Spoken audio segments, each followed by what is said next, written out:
Today, we want to share something we like to call the community effect. It's something that we've personally used to grow our own clinic.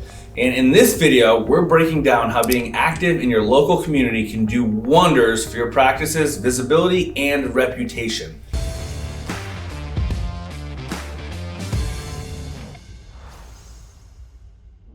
Community involvement is extremely important. So in the beginning, it starts off as a shotgun approach. This is more wide and shallow, and later on it's going to be more narrow and deep. So when we're talking wide and shallow, you're starting with a larger audience. Think of a funnel that slowly gets more narrow over time, that becomes more specific to the people that you're going to vibe with and want to be around and who follow your mission. So when we're doing this, there's a lot of events, a lot of different places, a lot of different relationships that you start building because you just want to meet as many people as you can. The pitfalls of this are it's tons of events, and so you teach a workshop, and then you do free injury screens, and then you teach, and then you just keep going on to the next, and then you circle back to those same businesses months later and repeat the process. But the problem with that is it's very one-sided. It's not really that beneficial to the people that you're just continuously going and saying, hey, can I borrow your space? Hey, can I borrow your people? So you need to develop relationships and ask, how can I help? What's your biggest pain point? Like, is there anything that I can do to help your business other than just be there and promote my stuff every so often? This has to be a mutually beneficial relationship in order for it to be fruitful at all. Yeah, and that's where, Being a Go-Giver, which is a book you guys should read by Bob Berg and I think John Mann. You have to be a go-giver. Like, go there with the intention of solving their problems, right? Otherwise, it can be one-sided, like Caitlin was saying, where it's like, hey, I want to get in front of your community, I want to get in front of your people, and I want clients from it. That's not the way you should ever address it, right? You should always address it from like, hey, it looks like we have a mutual clientele and we work with very similar people. I would love to be able to help you out, right? Here's some pain points that gyms commonly have, and you can reference the pain points that gyms commonly have, right? Which is people exercising with pain, stopping their memberships, canceling their memberships because of pain.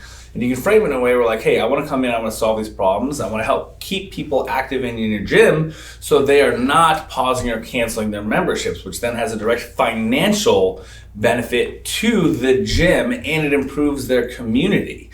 And then they'll also get a reputation for having a badass clinician and having a good community of people to help keep their people, injury and pain-free and happy and doing things that they want to, which is ultimately going to help their clients accomplish their fitness goals and the reasons why they came to that gym in the first place.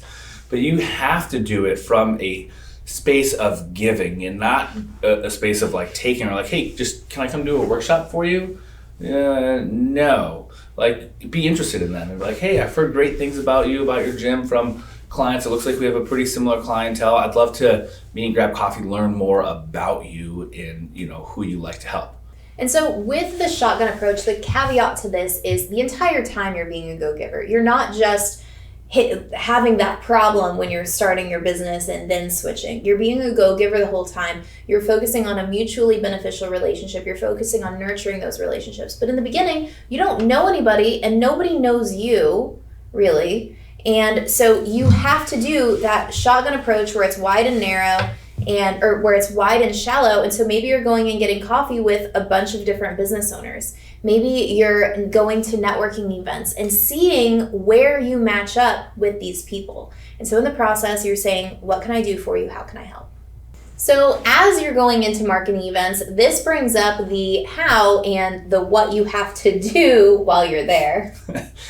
And, when you're building this wow effect and you're having this impact on people, then they're going to tell people about you. They're going to be like, oh my God, this person came to my gym and it was amazing. And you give yourself a shout out on social media, tell them, hey, follow me on Instagram. You're going to start growing your audience on social media, and then they're going to be able to have touch points with you every single time you post. And you're going to be able to really improve the know, like, and trust factor because it takes 7 to 11 touch points for people to really start to to know you. And that can be accomplished through social media.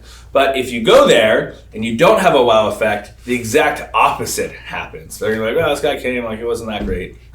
And that's going to be the reputation that you get of like not being that great or not being that noteworthy. People lose interest. I didn't mean to interrupt. People lose interest and they'll stop paying attention and they'll just be like ready to jet as soon as they can. And you'll feel it that they're not engaged with you.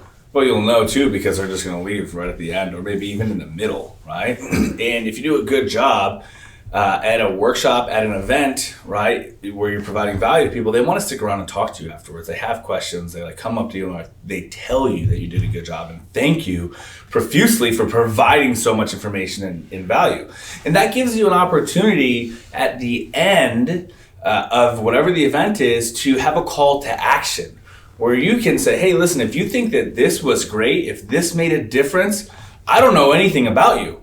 These are just some general things that we see that can be helpful. Imagine what we could do if you came in for an evaluation and we made things specific to you and we fully understood your situation. Imagine the outcome that you could get. And you could have a call to action and tell people, hey, if you want to come see me, just come talk to me afterwards.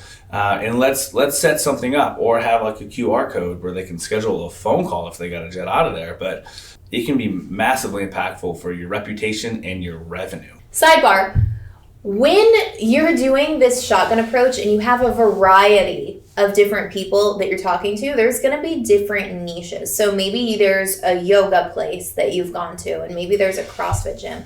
You have to know your audience. You have to adapt your introduction, the information that you're sharing, and the exercises. Because if you go into a CrossFit gym and start talking about poses and your history with doing yoga and, getting into stretches and being able to maintain those so that you can breathe better, you're not going to hit the mark. And then same thing, if you go into yoga, into a studio, and you start talking about, 1RMs and strength output and performance, that also, again, is not hitting the mark. So you need to introduce yourself as, hey, I have this experience with, and relate it to that population, relate how the outcome of whatever you're doing that day is going to affect them and benefit them by being there. And then when you're going through the exercises, make it relevant to the people that you're talking to. So this is not a plug and play exercise. When you go out and market, you're truly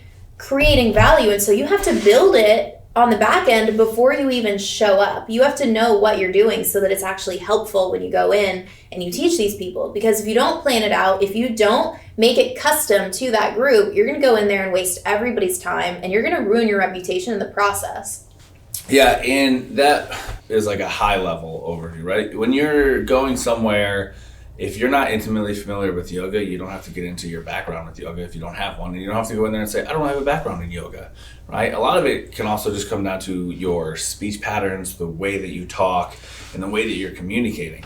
If you go to a CrossFit gym, there's probably going to be more swearing, right? And more intensity. And if you go to a yoga shop, then it's probably going to be a bit more chill, a bit more mellow, a bit more relaxed. If you go to a CrossFit gym and you're heavy in CrossFit, you can say, hey, we help CrossFitters, right? And you can speak their language and use their words, right? And if you go to, we'll just keep the yoga example, then things are going to be a bit more mellow. You still have to know their language, but maybe you don't say, hey, we help CrossFitters and weightlifters and Olympic weightlifters. You say, hey, we help active adults, right? People that just want to stay active and healthy and maintain their health long term. So you're speaking to the goals that each different type of person has, and you don't necessarily have to say, I have experience in this or I don't have experience in this. You can generalize it a little bit with your intro as well.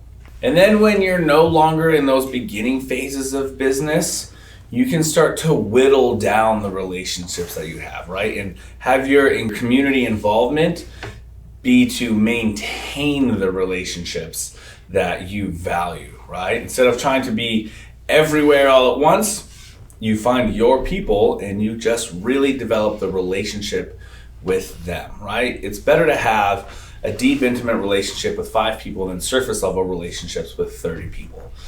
But you have to continue to develop your knowledge of what the goals for those people are and how you can provide value to them in their business, which is much easier when you have a good relationship with them because you start to really thoroughly, intimately understand exactly what their individual problems are, and you can continue to develop solutions that you can provide to their community, right, to help them with that.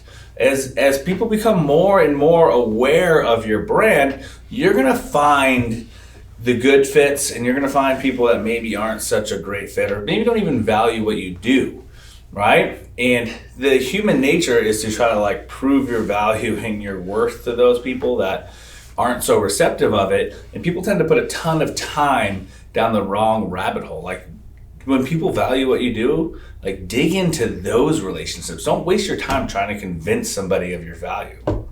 Yeah, so when you're maintaining these relationships, you have to create a relationship. It's not just creating one and then it's set. You have to continuously nurture it. So think of it like growing a plant. You have to nurture it, you have to care for it to help it grow.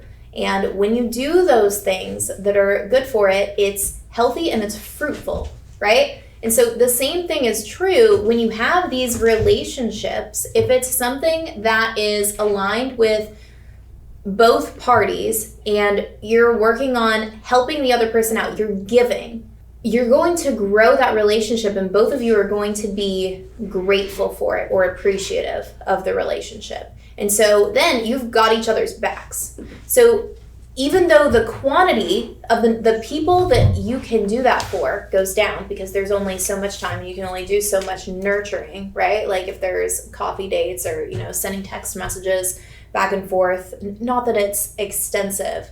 The quantity goes down as the quality goes up. And as we talked about in the beginning, there's this funnel. And so when you get to that bottom, you just don't need as many people because you have these strong relationships in your corner that are backing you, that are backing your business, and that speak to you and the authority that you've created. Except plants are a lot more resilient than relationships are, right? Like a plant, a lot of those things you can let them damn near die, or you think they are completely dead, and you put a little bit of water on it and it springs right back to life. And relationships are not that way. So how do you whittle down like what gyms or community relationships to keep and to develop? Well, one, it's people that value your service, right? That think that what you do is amazing and want to help promote you and want you involved in their community. But you also need to assess core values. And if you don't have your core values parsed out, then I would highly recommend spending some time doing that. And sidebar, it's totally fine to revise your core values the longer that you're in business or living as a human because things grow and develop. And if you set some core values and they actually don't evolve over time, well, you probably missed the mark in the beginning, and you should be constantly growing and evolving. So should your core values, right?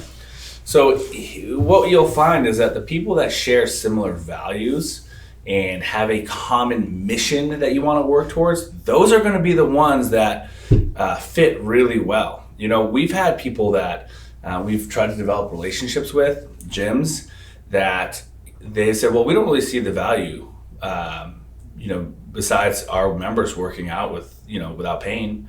And at that moment, I was like, what the fuck did you just say? That's not valuable to you. Like, you keeping your members active and healthy without pain is not part of your mission as a gym or as a coach. Clearly, we do not align, and that was the end of any relationship that we had with them, right? We were not on the same mission, and our values clearly did not align. And then on the flip side, we have people that are on the exact same mission, and we work very, very well together with them, and we have a ton of clients from them, and we send clients to them because we know that they're going to do right by the people that we send their way. And you get 100% of the blame for a bad referral and 50% of the credit for a good one.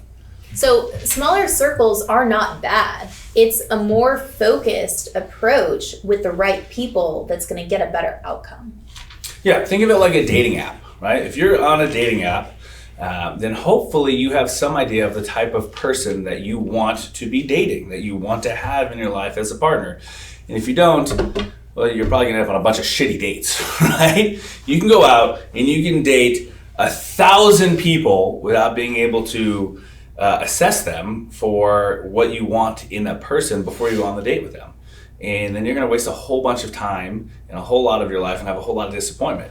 Whereas if you knew qualities and virtues you were looking for in a person, that would allow you to easily weed a lot of people out of the mix and have much better chances at having a successful dating life, we'll say, right? Dating tips 101 with the Performance Rehab Authority. If we talk about dating, right, even relationship building, when you go and you have coffee with these people and you're doing all of this, notice how earlier on I said ask them about them. It's the same thing. If you go out on dates and all you do is talk about yourself and you don't ask anything about the other person, do you think they're going to want to have a second date with you? No, right? Whereas if you go on a date and I ask all about you and I'm very interested in you and all I do is ask about you and I don't talk about myself at all unless you ask me something, typically people are like, wow, that was such a great conversation. Like, I want to see this person again. Also, it's really easy as a business owner sitting down with another business owner to just start venting about all your problems. That's not what you're there for. If you need to vent about all the stuff in business, go get a therapist who is like there. Seriously, go get a therapist who's going to specifically listen to everything about you, because that needs to happen. You need to let all of that out. You need to vent about all the things that are frustrating you, but that is not the purpose of that meeting with that business owner. The purpose is to understand their problems, be able to help solve them, and provide value. And if you got any value from this podcast today, make sure that you like and subscribe and send to all your friends and comment below and do all the things. Pay it forward. And share it on your Instagram story. Thank you. Thanks.